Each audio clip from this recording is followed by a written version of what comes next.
इस वीडियो को शुरू करते हैं। टेक्सटाइल इंडस्ट्री के बारे में पढ़ रहे हैं तो फर्स्ट बनाता है cotton textiles. In ancient India cotton textiles were produced with hand spinning and handloom weaving techniques.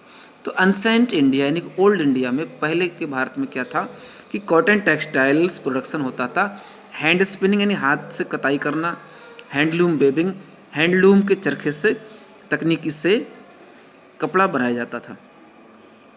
After the 18th century के बाद power looms came into use. 18th century के बाद पावर लूम भी यूज में आ गए। Our traditional industries suffered a setback during the colonial period. तो हमारी जो ट्रेडिशनल इंडस्ट्रीज थी कॉलोनियल पीरियड यानी ब्रिटिश पीरियड के समय, इनको बहुत दिक्कतों का सामना करना पड़ा था।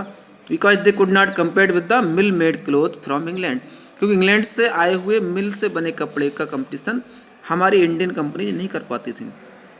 तो कॉलोनियल पीरियड में हमें एक बहुत बड़ी मुश्किल का सामना करना पड़ा और इंडस्ट्रीज ड्रॉबैक रहा। इन पॉइंट को हम पढ़ लेंगे। 1854 में first successful textile mill establish हुई थी मुंबई में। The two world wars were fought in Europe, India and the British colony.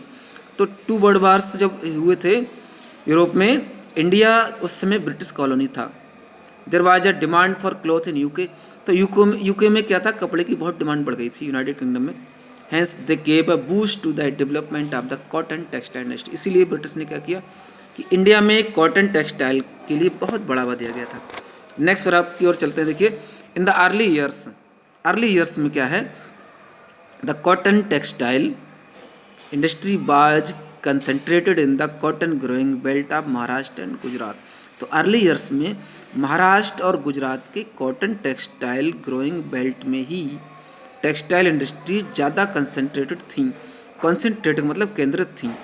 Availability of raw cotton, तो यहाँ किस वजह से थी कि अवेलेबिलिटी ऑफ रॉ कॉटन, कच्चे कॉटन का उपलब्ध हो पाना, मार्केट अच्छी थी, ट्रांसपोर्ट सिस्टम अच्छा रहा, including accessible port facilities also. तो पोर्ट तक पहुंचने की सुविधा भी थी, लेबर भी सस्ती मिल रही थी इन जगहों पर। Most climate also favourable, it's contributed towards its localisation.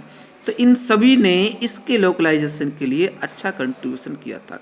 This industry has close link with agriculture and provides living to farmers.